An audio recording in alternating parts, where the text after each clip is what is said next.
Kebayang gak sih kalau kalian udah sayang dengan seseorang, tapi harus berpisah hanya karena berbeda pendapat? Drama 2521 ini mengisahkan tentang dua orang yang saling suka, sama-sama menaruh hati selama bertahun-tahun, tapi harus berpisah dan menjalani kehidupannya masing-masing. Sebelum masuk ke review drama ini, jangan lupa tekan tombol subscribe untuk dukung channel ini agar terus berkembang ke depannya. 멋있다. 나는 토요일마다 그 애를 보러 간다. 사실은 나도 그 애처럼 빛나고 싶다. Menjadi salah satu K-drama yang menyisakan rasa haru dan kekesalan di hati para penonton, ending dari drama 2521 bisa dibilang sangat realistis dan bisa saja terjadi pada kita di kehidupan nyata. Ada beberapa hal yang harus kalian ketahui terlebih dahulu yang bisa membantu kalian memahami drama 2521 ini. Pertama, drama ini berlatarkan di tahun 1998, di mana pada tahun tersebut Korea Selatan sedang dilanda krisis IMF. Yang kedua, keseluruhan dari drama ini menceritakan tentang percintaan, persahabatan, sekaligus perjuangan pemeran di dalamnya dalam meraih mimpi yang ingin mereka gapai. Dan yang terakhir, drama ini merupakan buku diari yang ditulis oleh karakter Nahidu, yang selanjutnya di setiap episode akan dimulai berdasarkan cerita yang ada di dalam buku diari tersebut. 2521 menceritakan kisah cinta antara Nahidu yang diperankan oleh Kim Tae-ri dan Baek Hee-jin yang diperankan oleh Nam Joo-hyuk, serta persahabatan yang kuat di masa muda dari beberapa anak muda di masa tersebut. Takdir mempertemukan Nahidu dengan sosok Baek Hee-jin, seorang tuan muda sekaligus pemuda tangguh yang berasal dari keluarga kaya raya, yang baru saja kehilangan kejayaan dan harta mereka pada krisis IMF di tahun 1998. Sebelumnya, ada sosok yang akan selalu kalian temukan jika nantinya memutuskan untuk menonton drama ini. Sosok tersebut adalah Kim Min-chae, yaitu anak dari Nahidu di masa sekarang. Tepatnya saat drama ini dirilis pada tahun 2022, di mana di masa itu masih ada COVID-19. Drama ini akan selalu dimulai dari sudut pandang di masa saat itu, dan flashback ke tahun 1998, di mana di tahun ini sosok Nahidu masih menjadi seorang anak SMA. Drama ini juga akan selalu dimulai dari scene Kim Min-chae yang membaca buku diari dari ibunya, yaitu Nahidu, di mana semua kisah yang akan ada di dalam drama ini ditulis oleh Nahidu ke dalam buku diari tersebut. Cerita drama ini dimulai dari mimpi Nahidu yang ingin menjadi atlet anggar terbaik Korea Selatan. Dia juga memimpikan ingin menjadi rival dari idolanya sesama atlet anggar, yaitu Ko Yurim yang diperankan oleh Bona. Ko Yurim adalah seorang atlet anggar profesional Korea Selatan dan peraih medali emas pada kejuaraan anggar di tahun 1997. Semenjak kejuaraan itu, Nahidu mulai mengidolakan sosok Ko Yurim dan bertekad untuk menjadi rivalnya. Krisis IMF pada tahun 1998 menjadi awal perjuangan sulit bagi Nahidu untuk menggapai mimpinya. IMF membuat klub anggar di SMA Putri Songjung tempat Nahidu bersekolah dibubarkan. Hanya ada satu SMA dan klub anggar di sekolah tersebut yang tidak dibubarkan saat krisis IMF. SMA Taeyang tempat Ko Yurim bersekolah. Mendengar berita itu, Nahidu bertekad untuk pindah ke SMA tersebut agar tetap bisa bermain anggar dan sekaligus menjadi caranya untuk bisa mendekati sosok Ko Yurim. Ada fakta menarik yang diperlihatkan hampir setengah dari kisah drama ini. Nahidu yang menghabiskan sebagian waktunya untuk bermain anggar, membuat dia tidak bisa banyak mempunyai waktu untuk bersosialisasi dengan teman seusianya. Namun Nahidu memiliki seorang yang sangat peduli terhadapnya. Orang itu adalah Injolmi, sosok teman virtual Nahidu dan sering bertukar cerita sehari-hari mereka melalui chatting. Seiring berjalannya cerita, kita nanti akan diperlihatkan siapakah sosok Injolmi ini, yang merupakan salah satu dari orang-orang yang ada di sekitar Nahidu. Sepanjang menonton drama ini, kita bisa fokus dengan beberapa nama yang banyak terlibat ke dalam cerita. Yang pertama itu adalah Kim Tae-ri sebagai Nahidu, yang kedua adalah Nam Joo-hyuk sebagai Baek Hee-jin, yang ketiga adalah Bona sebagai Ko Yurim, yaitu atlet anggar kebanggaan SMA Taeyang. Cho Hyun-wook sebagai Moon Ji-ung, siswa paling populer di SMA tersebut. Dan yang terakhir adalah Lee Jung-myung sebagai Ji Seung-wan, yaitu sebagai siswa yang paling cerdas di SMA tersebut. 4 karakter ini yang nantinya akan menjadi bagian dari kisah persahabatan dan perjuangan jatuh bangunnya Nahidu untuk menggapai mimpinya. Ada 2 karakter lagi yang juga memiliki keterkaitan dengan sosok Nahidu. So Jae-hee sebagai Shin Jae-kyung, yaitu sebagai ibu dari Nahidu sekaligus seorang presenter berita. Kim Hye-eun sebagai Yang Chan-mi, sebagai mantan atlet anggar sekaligus menjadi pelatih Koyurim dan Nahido di SMA Taeyang. Selanjutnya kita akan membahas karakter Baek Hee-jin. Terlahir dari keluarga yang kaya raya, namun tetap mempunyai sifat yang humble. Selama menonton drama ini, gue bisa melihat development karakter dari Baek Hee-jin ini memang digambarkan sebagai sosok pemuda yang tangguh. Terbukti dari bagaimana dia menerima keadaan yang berubah 180 derajat dikarenakan krisis IMF. Menyebabkan perusahaan ayahnya bangkrut dan harus berpisah dengan keluarganya dikarenakan banyak orang-orang yang mencari mereka karena merasa dirugikan pasca bangkrutnya perusahaan tersebut. Mengharuskan Baek Hee-jin memulai kembali hidupnya, segudang masalah yang dihadapi oleh Baek Hee-jin di umur 22 tahun. Yang pertama, tidak bisa melanjutkan pendidikan ke jenjang universitas. Yang kedua, hidup terpisah dengan keluarga demi menghindari orang-orang yang sedang mencari mereka dan meminta ganti rugi. Hidup di sebuah rumah kontrakan kecil. Bekerja paruh waktu sebagai pengantar koran dan penjaga toko komik. Pada episode pertama, kita diperlihatkan proses bertemunya Baek Hee-jin dengan Nahido.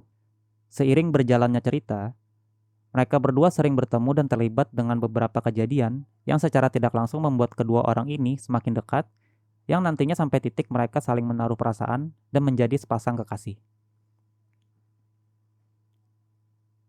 Namun sayangnya, seperti kebanyakan hubungan yang ada di dunia nyata, masalah demi masalah nantinya akan muncul menghampiri kedua pasangan ini, yang sebenarnya menurut gue pribadi, komunikasi adalah masalah yang menyebabkan hubungan mereka menjadi semakin rumit.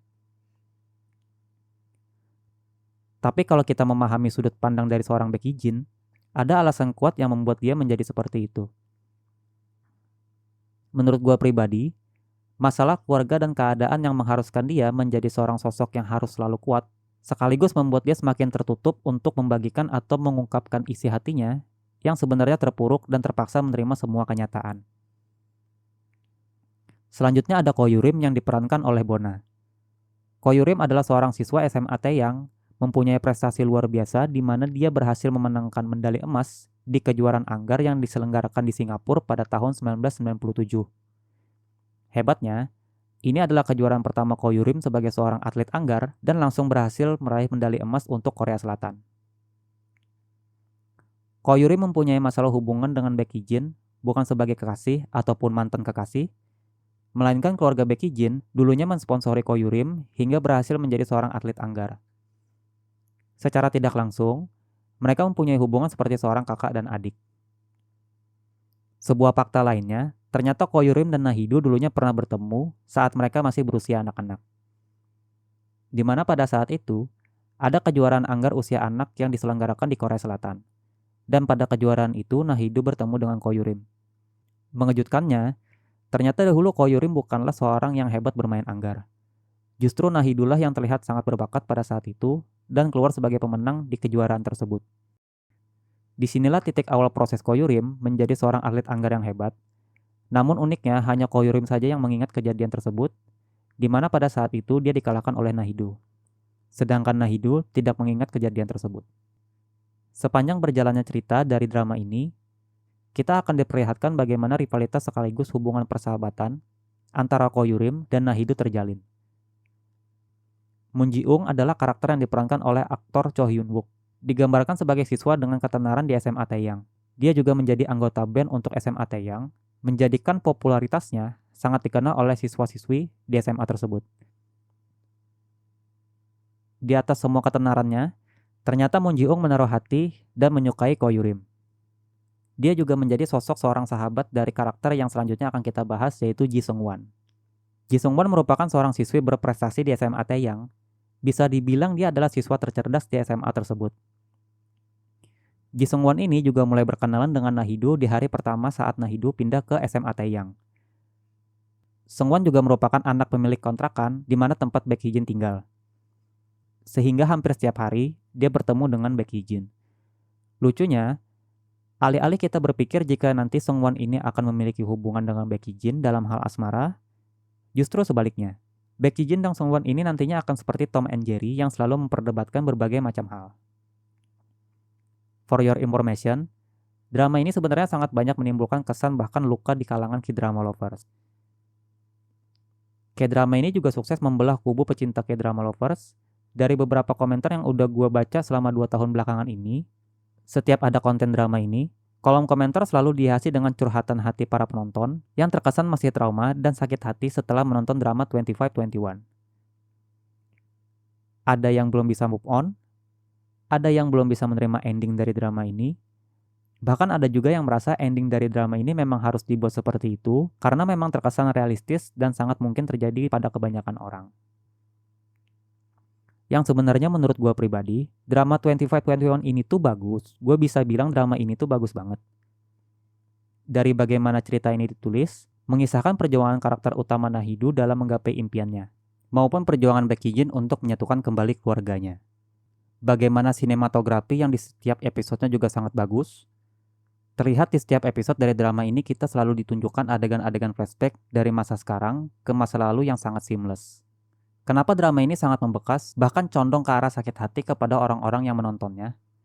Padahal selama nonton drama ini, gue bisa melihat dari ceritanya, development karakter, scene yang ada di dalam drama, storyline, hingga pesan yang ingin disampaikan ke penonton ditulis dan dieksekusi secara rapi di setiap episodenya.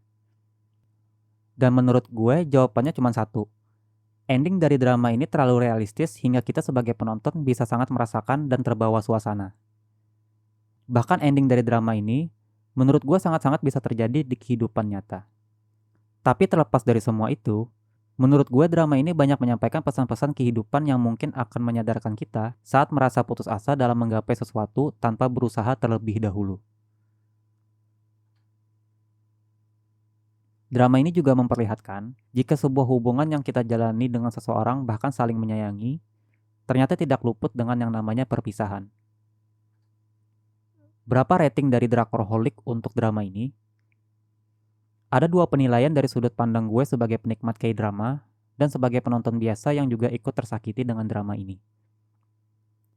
Penilaian objektif gue sebagai penikmat K-drama, drama ini tuh sebenarnya bagus.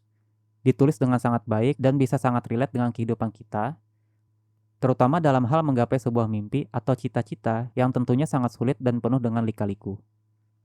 Bahkan gak jarang, akibat dari semua permasalahan itu dapat mengakibatkan hubungan percintaan seseorang bisa ikut berantakan. Kalau ngomongin endingnya dari sudut pandang ini, gue bisa bilang, ya endingnya memang harus seperti itu.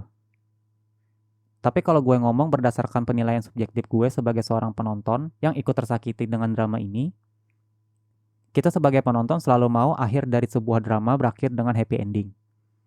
Karena sepanjang menonton drama ini, kita selalu disuguhkan bagaimana kisah persahabatan dan percintaan dari masing-masing karakter bisa kita rasakan secara langsung dari sudut pandang penonton. Kita dibuat sayang dengan persahabatan mereka dan hubungan percintaan mereka. Sehingga ketika ending dari drama ini berakhir seperti itu, kita sebagai penonton merasa ikutan sakit hati dengan perpisahan karakter yang ada di drama ini. So itu tadi review yang bisa gue berikan ke kalian untuk drama 2521. Hal yang bisa gue saranin ke kalian yang mau nonton drama ini, tapi masih maju mundur karena ngelihat review orang-orang yang bilang 2521 itu nggak rekomen untuk ditonton. Semua itu berdasarkan sudut pandang mereka. Belum tentu sudut pandang kalian juga seperti itu kan? Karena dari yang gue perhatikan, kesan orang-orang dengan drama ini tuh masih 50-50. Ada yang suka, ada juga yang gak suka. Dimana itu udah ngomongin masalah selera kita dalam menonton sebuah drama. Kalian bisa nonton drama ini secara legal di Netflix, dan gak akan bosen gue ngingetin, jangan pernah nonton yang bajakan ya guys. Stop nonton bajakan. Thank you yang udah nonton video ini. Kalau kalian ada request ke drama apa yang mau di-review, bisa tulis di kolom komentar ya. Sampai jumpa di video selanjutnya. 내가 다가갈게 천천히 아주 천천히